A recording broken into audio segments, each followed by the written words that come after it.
Hi there, I'm Barb, Owen of HowToGetCreative.com. Thank you so much for joining me today. If you are new to my channel, please hit the subscribe button. That way you'll know anytime that I upload new videos. This video is a review about Inka Gold Metallic Rub. And I really like this product. Some people, have issues with it. And there are some downsides to it. We're going to talk about, the up and the down. But I'm going to show you, just a couple of things that I really like about it. So I have some different surfaces here. This is cardstock, just a manila, a craft, and a black cardstock. And I have a fresh jar container of Inka Gold. Inka Gold comes in these little pots. It holds 2.2 ounces, 62.5 grams. This one is cobalt blue. This is a brand new container of Inka Gold. So we're going to peel off the protective liner, which sometimes can be easier said than done, right? Okay, here we go. So I'm just going to set this to the side. Now there's all kinds of good stuff on there, so I will be putting this back on the container or back in the container when I'm finished with the video. And this is a pot, a fresh pot of Inka Gold Metallic Rub.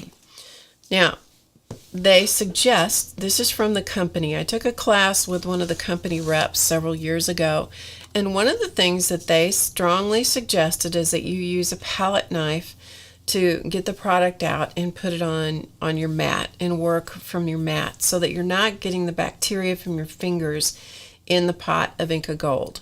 So that's what the company says to do, or the representative encouraged. To be honest with you, I have to tell you that I usually just stick my finger in it. When the pot is brand new, it's a very fluffy product. It's well hydrated. Everything is great. It's highly reflective. It goes on every color, every surface. So we're just going to add some on each one. When it is used straight from the container, it is opaque. You can use it lots of different ways. You can use it as washes. You can use it as paint. Just add water to it and you can use it as paint. But you can see on the black how it completely opaques that black background. Same thing on the craft. So you don't see anything right in the middle where I've got that strong color. Now, you let it dry. It does, if you do get it on your finger, it's going to take you a minute to get it off. It's a good idea to put some kind of skin protectant on your skin if you are applying it with your fingers. Once it's dry, then if you'll take a soft cloth and buff it,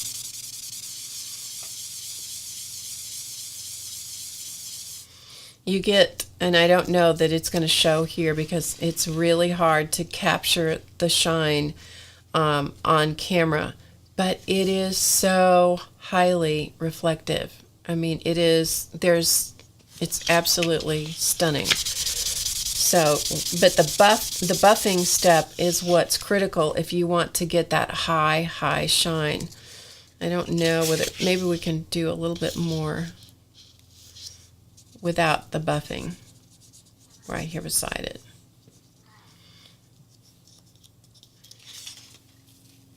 So this one has not dried and not been buffed out. This one has.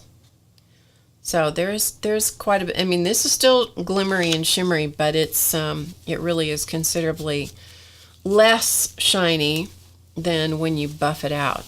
And you do have to let it dry, which doesn't take very long on paper. And then buff it out, and then you get that high shine. But that is what it looks like, this color, which is cobalt. That's what it looks like on these three pieces of paper. Just a quick way to apply it so that you can get the idea. So real quickly here, I'm going to put this back on. It's a good idea to keep the protective paper in place if you have it. If you don't, I'm going to show you what to do, or what I do. I'm going to show you what I do. How's that? But this is the Inka Gold, and the colors on the bottom of this, cobalt blue. They've gone through some different packaging renditions over the years, but yeah, that's the one that's currently, I just bought it.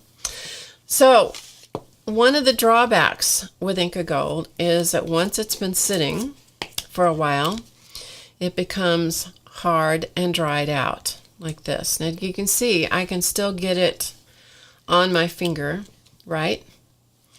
But you don't have that soft, lovely, soft, metallic rub that that it is when it's very freshly opened.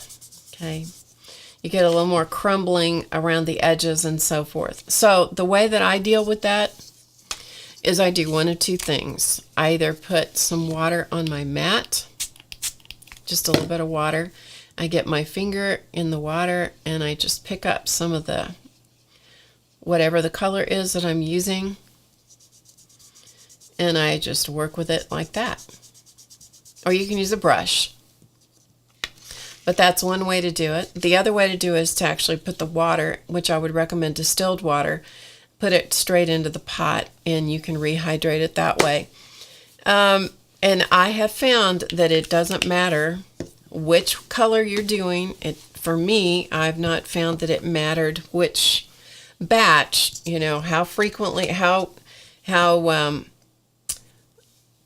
you know, how soon it's been made. Like maybe it was made in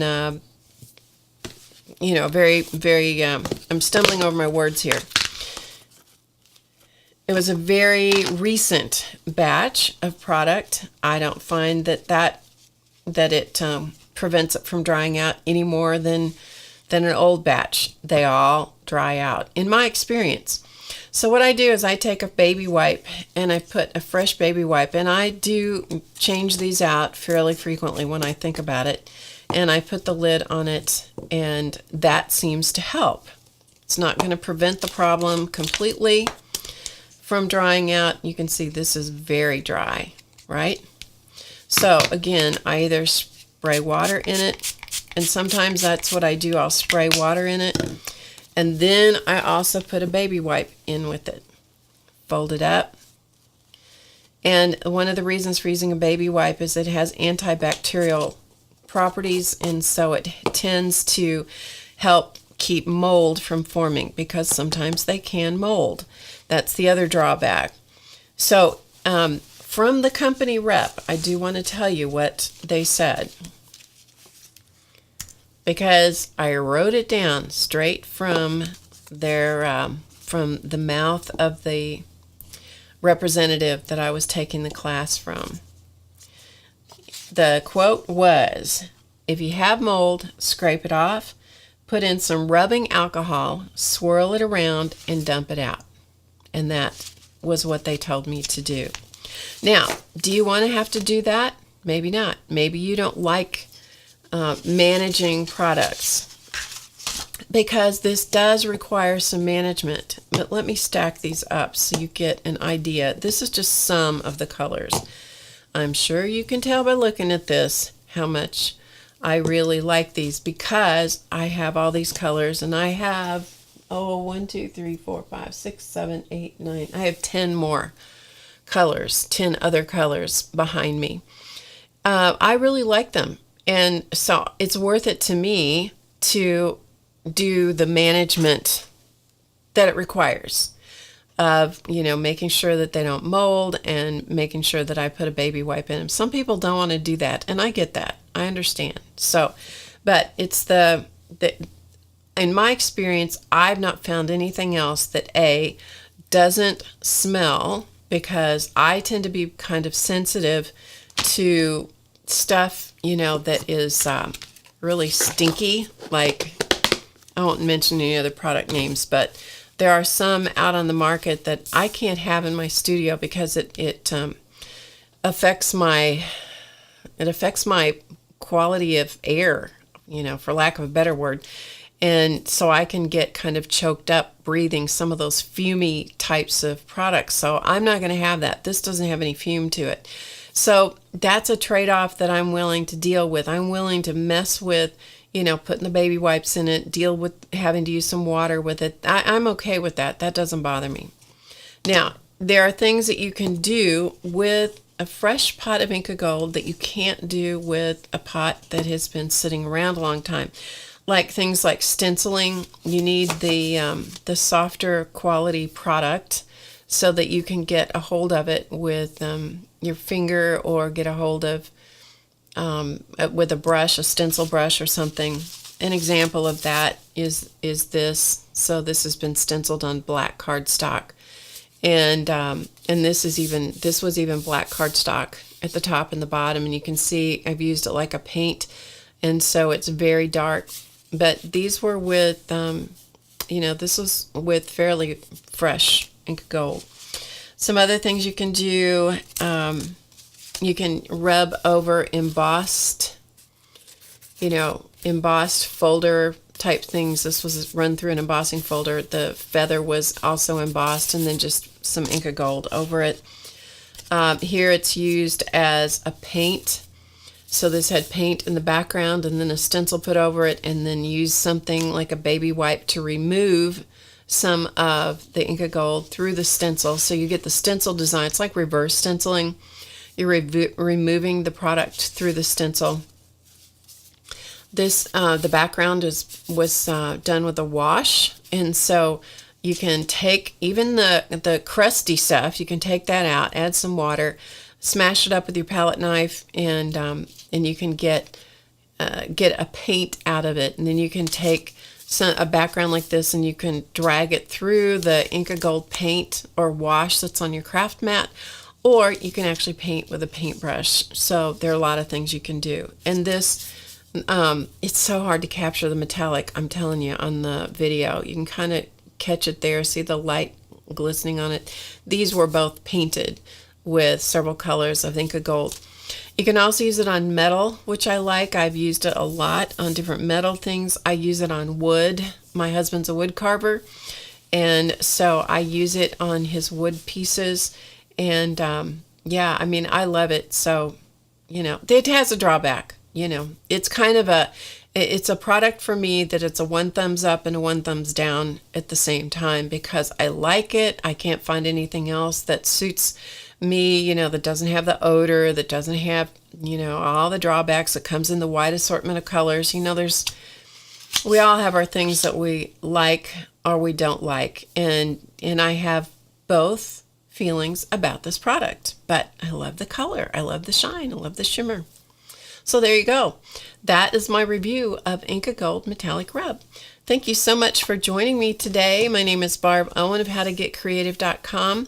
If you head over to the website, you're going to find tons of creative arts videos. We'd love to have you check us out. So meantime, thank you for joining me. I'm Barb Owen, and remember to get creative today, because it's easy, and I'll see you again soon. Thanks for watching.